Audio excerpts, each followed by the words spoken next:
صحیح نسائی میں حضرت سلیمان بن یسار رضی اللہ عنہ نبی مکرم صلی اللہ علیہ وسلم کے ارشاد نقل کرتے ہیں کہ حضرت نوح علیہ السلام نے اپنے صاحبزادے سے فرمایا کہ میں تمہیں وصیت کرتا ہوں اور اس خیال سے کہ بھول نہ جاؤ نہایت مختصر کہتا ہوں، اور وہ یہ ہے کہ دو کام کرنے کی وصیت کرتا ہوں اور دو کاموں سے روکتا ہوں۔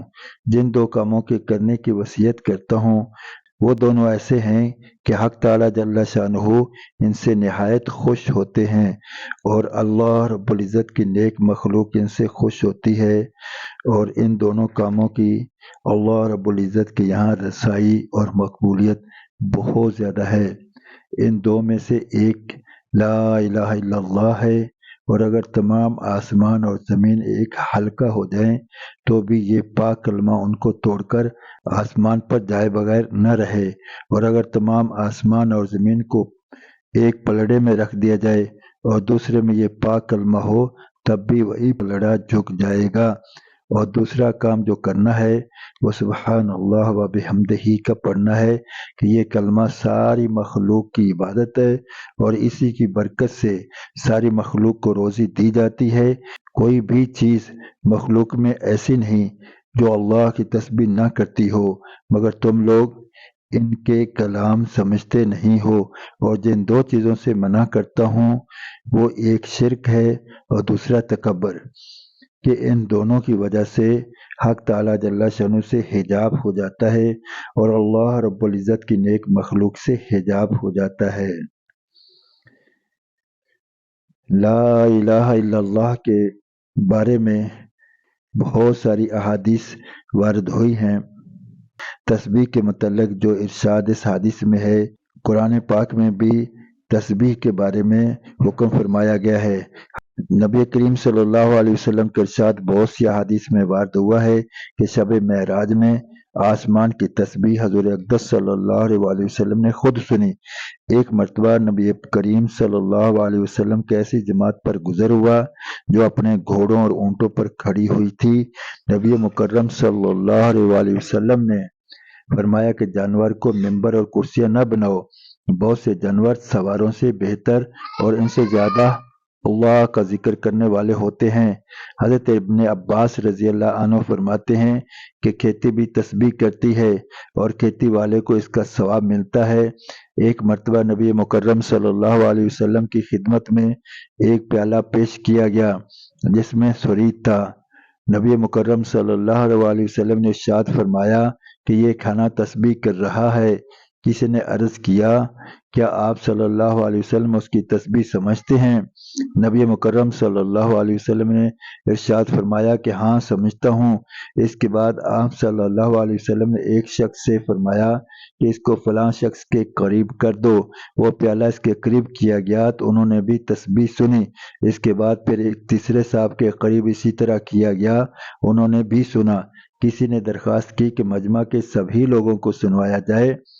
نبی مکرم صلی اللہ علیہ وسلم نے ارشاد فرمایا کہ اگر کسی کو ان میں سے سنائی نہ دے تو لوگ سمجھیں گے کہ یہ گناہ گار ہے۔ اس چیز کا تعلق کشف سے ہے۔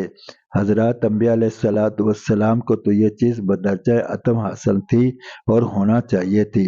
حضرات صحابہ اکرام رضی اللہ عنہم کو بھی بسا اوقات نبی مکرم صلی اللہ علیہ وسلم کے فیض صحبت اور انوار قرب کی بدولت یہ چیز حاصل ہو جاتی تھی۔ سینکڑوں واقعات اس کے شاہد ہیں۔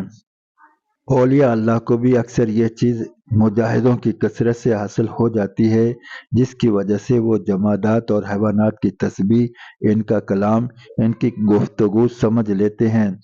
لیکن محققین مشائخ کے نزدیک چونکہ یہ چیز نہ دلیل کمال ہے نہ موجب قرب، کہ جو بھی اس قسم کے مجاہدے کرتا ہے وہ حاصل کر لیتا ہے، خواہ اس کا حق تعالیٰ جل شانہ کے یہاں قرب حاصل ہو یا نہ ہو۔ اس لیے محققین اس کو غیر اہم سمجھتے ہیں، بلکہ اس لحاظ سے مضر سمجھتے ہیں کہ جب مبتدی اس میں لگ جاتا ہے تو دنیا کی سیر کا ایک شوق پیدا ہو کر ترقی کے لیے مانع بن جاتا ہے۔ مولانا خلیل احمد صاحب کے بعض خدام کے متعلق معلوم ہوا ہے کہ جب ان کو یہ صورت کشف پیدا ہونے لگی تو حضرت نے چند روز کے لیے اہتمام سے سب ذکر و شغل چھڑوا دیا کہ مبادا یہ حالت ترقی پکڑ جائے۔ اس کے علاوہ یہ حضرات اس سے بھی بچتے ہیں کہ اس صورت میں دوسروں کے گناہوں کا اظہار ہوتا ہے جو ان حضرات کے لیے مقدر کا سبب بنتا ہے۔ علامہ شعرانی رحمۃ اللہ علیہ نے میزان الکبریٰ میں لکھا ہے کہ حضرت امام اعظم رحمۃ اللہ علیہ جب کسی شخص کو وضو کرتے ہوئے دیکھتے تو اس پانی میں جو گناہ دھندتا ہوا نظر آتا تھا اس کو معلوم کر لیتے۔ یہ بھی معلوم ہو جاتا کہ کبیرہ گناہ ہے یا صغیرہ، مکروہ فعل ہے یا خلاف اولیٰ، جیسا کہ حسی چیزیں نظر آیا کرتی ہیں۔ اسی طرح یہ بھی معلوم ہو جاتا تھا۔ چنانچہ ایک دفعہ کوفہ کی جامع مسجد کے وضو خانہ میں تشریف فرما تھے کہ ایک جوان وضو کر رہا تھا۔ اس کے وضو کا پانی گرتے ہوئے آپ نے دیکھا، اس کو چپکے سے نصیحت فرمائی کہ بیٹا والدین کی نافرمانی سے توبہ کر لے۔ اس نے توبہ کی۔ ایک دوسرے شخص کو دیکھا تو اس کو نصیحت فرمائی کہ بھائی زنا نہ کیا کر، بہت برا عیب ہے۔ اس وقت اس نے بھی زنا سے توبہ کی۔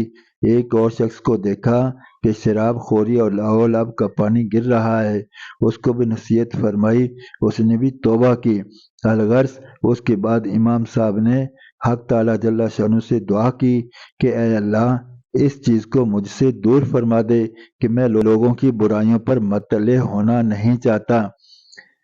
حق تعالیٰ جل شانہ نے دعا قبول فرما لی اور یہ چیز زائل ہو گئی۔